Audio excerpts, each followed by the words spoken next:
बुद्धिमान मंत्री। एक बार की बात है, एक रियासत के मंत्री ने राजा को अपनी बेटी के विवाह के समारोह में निमंत्रित किया। जब राजा अपने परिवार के साथ विवाह समारोह में पहुंचा, तो मंत्री उन्हें सम्मानपूर्वक विशिष्ट स्थान पर बैठाने ले गए।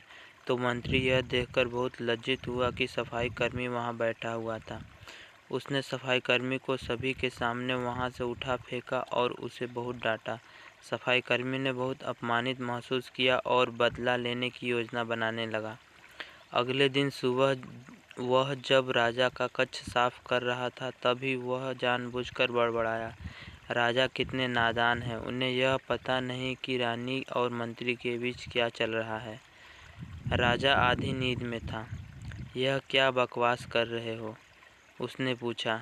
महाराजा, मैं पूरी रात सो नहीं पाया, मैं तो नींद में बड़बड़ा रहा था, सफाई कर्मी जवाब में बोला।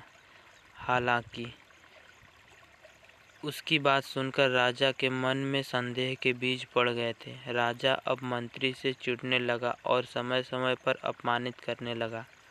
एक दिन तो उसने द्वारपालों से यह तक कह दिया कि मंत्री को महल में घुसने ही ना दें। मंत्री राजा के व्यवहार से बहुत चकित था, लेकिन कुछ विचार करने के बाद उसे समझ में आ गया कि सफाई कर्मी ही इसके लिए जिम्मेदार हो सकता है। मैंने उसका अपमान किया था और उसी का उसने बदला लिया। अब मुझे उसे दोबारा प्रसन्न करना होगा, तभी वह राजा की निगाह में मेरा सम्मान दोबारा दिला सकता है। मंत्री ने सोचा। एक दिन उसे सफाई कर्मी को अपने घर भोजन पर आने का निमंत्रण दिया और कहा, मेरे दोस्त, मुझे क्षमा कर दो। मैंने तुम्हारा अपमान किया था, मुझे गलती का एहसास हो गया है। इन सुंदर कपड़ों को उपहार के रूप में ग्रहण करो, चलो मेरे साथ भोजन करो। सफाई कर्मी प्रसन्न हो गया। वह सोचने लगा, मंत्री तो अच्छा आदमी है, मैंने ही उस दिन गलती कर दी थी।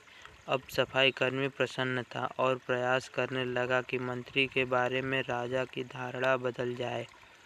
एक बार जब वह राजा के कक्ष में गया तो राजा सो रहा था। वह बड़बड़ाने लगा, अरे राजा का तो दासी के साथ प्रेम का संबंध है, बड़ी लज्जा की बात है। राजा ने उससे बड़बड़ाना सुना तो उठकर बैठ गया। राजा ने सफाई कर्मी को बहुत डांटा। सफाई कर्मी बोला, क्षमा कर दे महाराज, मैं पूरी रात सो नहीं पाया, इसीलिए दिन में ही नींद में बड़बड़ा रहा था। राजा को अपनी गलती समझ में आ गई। इस तरह की अफवाह के चक्कर में आकर उसने अपने बहुत अच्छे सलाहकार की अनदेखी शुरू कर दी थी।